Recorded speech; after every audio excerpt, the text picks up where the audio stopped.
We're back now on 13 News Now to continue to check in with our teams in the field as this winter storm continues. Yeah, Megan Hartnett is live in Suffolk tonight with the latest on how the storm is impacting that city. Megan, what's going on?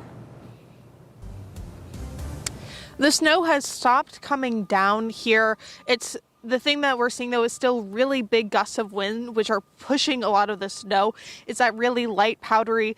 I went and took a measurement. It's a little bit lower than when it was earlier, and I have a feeling it's because of that wind that's been blowing all the snow.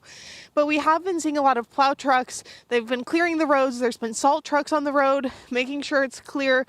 Looks like it's a lot easier to drive right now. But here at the gas station, we are seeing a lot of plow trucks and salt trucks stop in. Here's a plow truck right here even. But we've also seen people who are out on the roads who are helping others. We spoke to some people who said, they were actually out here tonight. They have a truck because they knew that they were going to be able to help people. They had straps, so they were able to, if they saw any cars that needed help, even though they say people weren't supposed to be on the roads, they say it's one of those things that you can do to make sure that you can help others if they ever need it, especially the people who have to be out working, like emergency workers. Take a listen.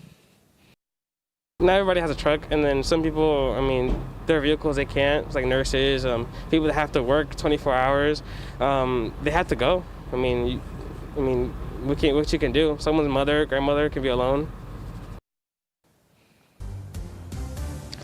Another thing we've noticed is that it's a lot colder here, or at least it feels a lot colder. But overall, it seems like conditions are calm and things are doing a lot better right now here in Suffolk. Reporting in Suffolk, Megan Hartnett, 13 News Now. All right, thank you, Megan, for your work all evening.